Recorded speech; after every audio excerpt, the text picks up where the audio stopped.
YCP అభ్యర్థుల మూడో జాబితా విడుదల చేశారు. మొత్తంగా 21 మందితో వైసీపీ తన థర్డ్ లిస్ట్ అయితే రిలీజ్ చేయడం జరిగింది. ఒకసారి అభ్యర్థులు గనక మనం పరిశీలిస్తే శ్రీకాకుళం ఎంపీ అభ్యర్థిగా పేరాడ తిలక్ ఉంచారు.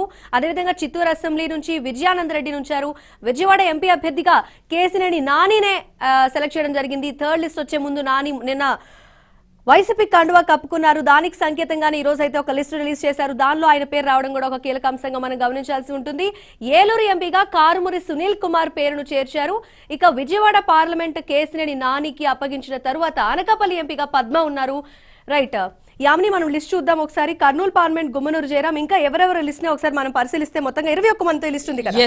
టోటల్ గా 21 మందితో కూడిన లిస్ట్ ని వైసీపీ రిలీజ్ చేయడం జరిగింది. ఇందులో పార్లమెంట్ అండ్ అసెంబ్లీకి సంబంధించిన సెగ్మెంట్స్ కి సంబంధించి ఇన్ఛార్జ్లను నియమిస్తూ వైసీపీ లిస్ట్ ని రిలీజ్ చేసింది.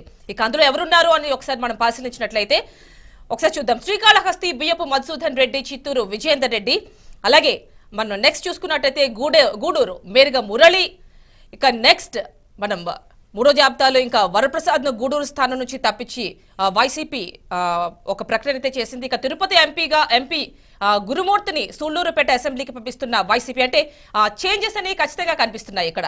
ఇక వైసీపీ అభ్యర్థుల మూడో జాబితాకు సంబంధించి మొత్తం 21 మందిని ఇందులో పొందుపరుస్తూ లిస్ట్ అయితే విడుదల చేసింది వైసీపీ.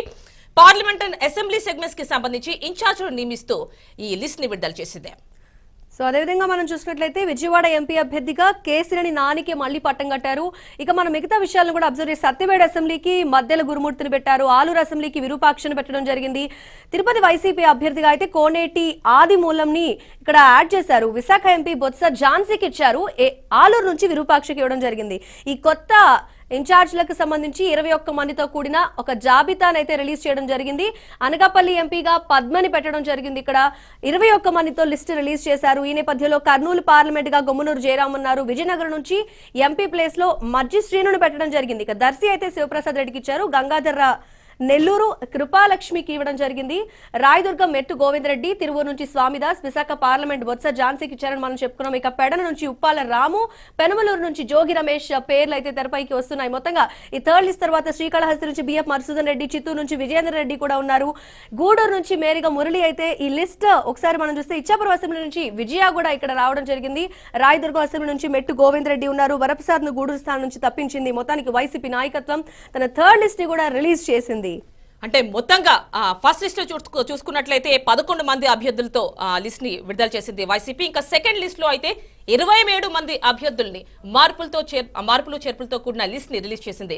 ఇప్పుడు మూడో లిస్ట్ టైం వచ్చేసింది, రిలీజ్ కూడా చేసింది వైసీపీ. దీనిలో మొత్తంగా 21 మంది అభ్యర్థుల పేర్లు ఇందులో ఉన్నాయి. ముఖ్యంగా కేసినేని నాని పేరు ఇక్కడ చెప్పుకోవచ్చు. అండ్ బొత్స ఝాన్సీ, ఎక్కడైతే ఆర్కే ఇబ్బంది పడ్డారో వైజాగ్ లో ఆ ప్లేస్ లో బొత్స ఝాన్సీ అక్కడ ఇన్ఛార్జ్ గా నియమించినట్టుగా తెలుస్తోంది.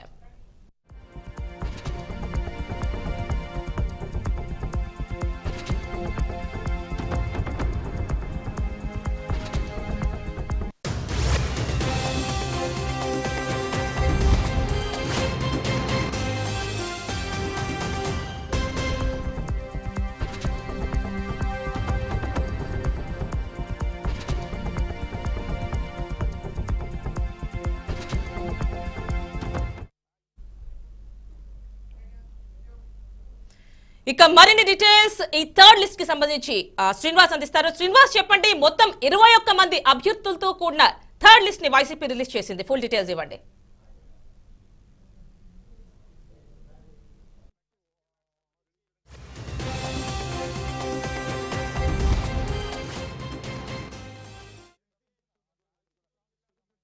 ఇటు ఆశావాహులు ఎదురు చూస్తున్నటువంటి పరిస్థితి, అదేవిధంగా అసంతృప్తి ఉన్నటువంటి అందరూ కూడా ఎదురు చూస్తున్న పరిస్థితి. అయితే ఇది అన్నిటికీ కూడా పూర్తిగా కొద్ది రోజులుగా చేసినటువంటి కసరత్తు ఏదైతుందో ఆ కసరత్తు నేపథ్యంలోనే పూర్తిగా అందరికీ న్యాయం జరగాలి.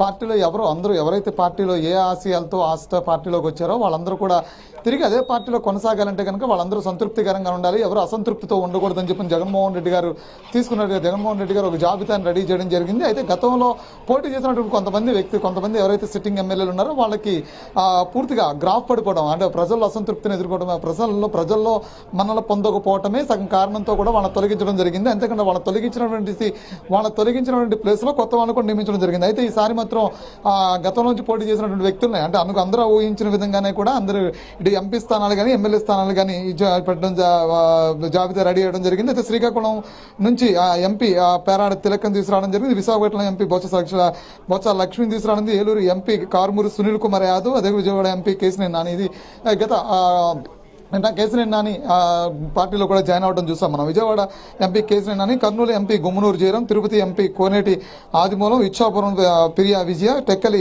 దువ్వాడ శ్రీనివాసు, చింతలపూడి ఎస్సీ కంబం విజయరాజు, రాయదుర్గం మెట్ట గోవిందరెడ్డి, దర్శి బాచేపల్లి శివప్రసాద్ రెడ్డి, వీళ్ళందరూ ఎమ్మెల్యేలు. Pothalathattu Motharevulu Sunil Kumar, Chittoor Vijayendrareddy, Madanapalle Nisar Ahmed, Rajampet Akkepeta Amarnath Reddy, Aluru Busine Virupaksha, Kodumur SC doctor Satish, Gudur SC Meriki Murali, Satyavedu SC Maddila Gurumurthy, Penamaluru Jogi Ramesh, పడిన ఉప్పాల రాముతో కలిపినటువంటి జాబితాని రిలీజ్ చేయడం జరిగింది. అయితే ఇందులో ప్రధానంగా మనం చూసినట్లయితే ఇప్పటివరకు కూడా అసంతృప్తితో ఉన్నటువంటి వ్యక్తులు ఎవరైతే ఉన్నారో ఇటు మనం మొదటి నుంచి చూస్తున్నాం. కృష్ణా జిల్లాలో ఎక్కడితో మార్పులు ఆగిపోతాయి అనుకుంటే కనుక పెనమలూరు నుంచి మార్పు జరిగింది. పెనమలూరులో పూర్తిగా పార్థసారథికి నో వేకెన్సీ బోర్డు తగిలించడం జరిగింది. అదేవిధంగా పెడన్లో అంటే జోగి రమేష్ని తీసుకొచ్చి పెనమలూరు నుంచి పోటీ చేయించడమే కాకుండా పెడన కాన్స్టిట్యున్సీకి ఉప్పాల రాముని తీసుకెళ్లడం కూడా కొత్త వాళ్ళకి అవకాశం కల్పించే విధంగా, అంటే ఇటు పెడన్ నుంచి జోగి రమేష్ పెనమలూరు తీసుకురావడం, అదేవిధంగా ఉప్పాల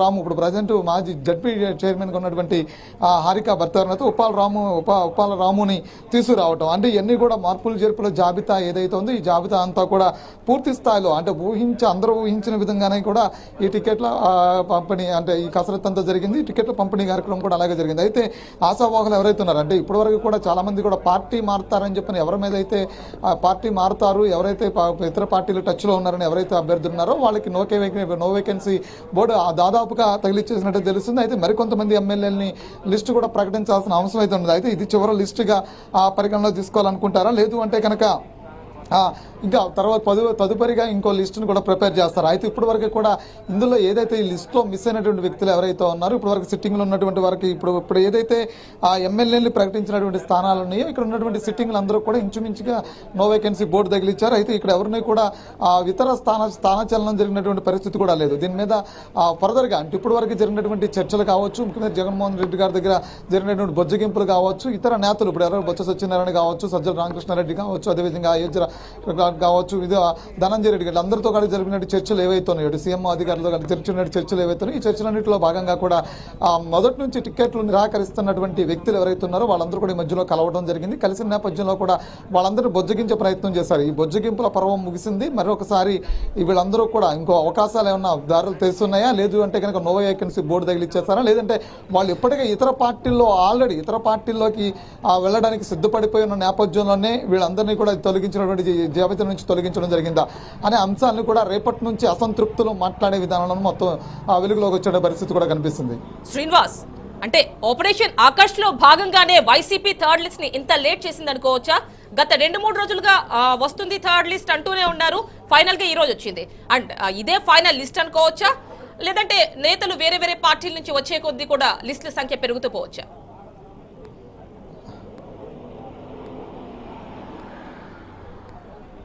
ఎగ్జాక్ట్లీ. ఎలాగంటే ఇప్పటి వరకు కూడా అసంతృప్తి వర్గం పెరగకుండా ఉండేందుకు కొంత నిర్ణయాలు తీసుకున్నారు.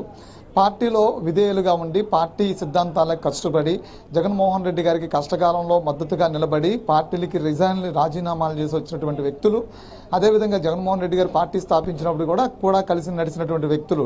పెనమలూరు నుంచి చూస్తే పార్థసారథిని పరిగణలో తీసుకుంటే కనుక పార్థసారథి మ్యాక్సిమం సీటు పోదు అనుకున్నటువంటి నేపథ్యంలో నుంచి పార్థసారథిని తీసేసి జోగి రమేష్కి సీటు అక్కడ పెనమలూరు సీటుని కేటాయించడం, అంటే అక్కడ అంటే కొన్ని సామాజిక అంశాలను కూడా దృష్టిలో పెట్టుకుని కేటాయించామని చెప్పని చెప్తున్నారు. అంటే ఒక బీసీని పోటీ చేయించే దాంట్లో పెనమలూరులో ఒక బీసీని పోటీ చేయించాలనే ఒక ఇదితో తీసేసామని చెప్పడానికి కూడా ఇక్కడ ఉన్నటువంటి పార్థసారథి కూడా ఒక బీసీ అభ్యర్థిగానే ఉన్నాడు. అయితే ఏంటంటే పెనమలూరు నియోజకవర్గంలో ఈసారి పార్థసారథి గెలిచే అవకాశాలు లేవు అని చెప్పని జగన్మోహన్ రెడ్డి గారికి ఉన్నటువంటి సమాచారం. సో ఈయన తీసుకెళ్లి గన్నవరం పోటీ చేయించాలనుకున్నారు, వంశీని తీసుకొచ్చి పెనమలూరు పోటీ చేయించాలనుకున్నారు. ఇవన్నీ కూడా బయట గత కొంతకాలం నడుస్తున్నటువంటి చర్చలు. అయితే ఇవి కూడా చిక్కుపెడుతూ కూడా పెడన్ నుంచి జోగి రమేష్ని రమేష్ని తీసుకొచ్చి పెనంలూరు పోటీ చేయించడం. అంటే పార్టీని నమ్ముకుని, పార్టీ సిద్ధాంతాలను నమ్ముకుని జగన్మోహన్ రెడ్డి గారు నడిచారు. అంటే రాజశేఖర రెడ్డి గారితో పాటు కాంగ్రెస్ పార్టీలో పోటీ చేసి ఎమ్మెల్యేలుగా గెలిచిన వాళ్ళందరూ కూడా జగన్మోహన్ రెడ్డి గారితో పాటు కలిసి ప్రయాణం చేశారు. 2014లో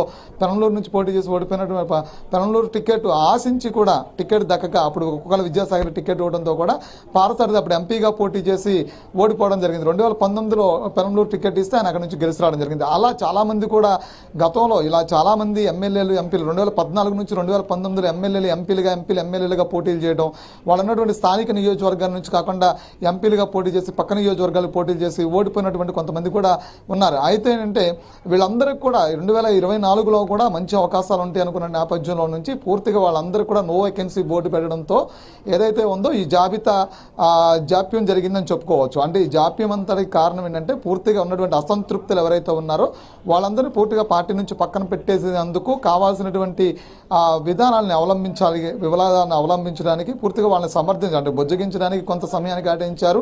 బొజ్జగింపులు లొంగకపోతే కనుక పూర్తిగా పక్కన పెట్టేద్దాం అని చెప్పిన ఉద్దేశంతో కూడా కొంత నిర్ణయాలు తీసుకున్నారు. ఈ నిర్ణయాలన్నింటిలో నేపథ్యంలో కూడా ఈ రోజు చాలా మంది ఆశావాళ్ళు ఎవరైతే ఎదురు చూస్తూ ఉన్నారో ఈ 23 మందిలో పూర్తిగా వెనకబడిపోయినటువంటి ఈరోజు టిక్కెట్లు కోల్పోయినటువంటి పరిస్థితి కూడా కనిపిస్తుంది.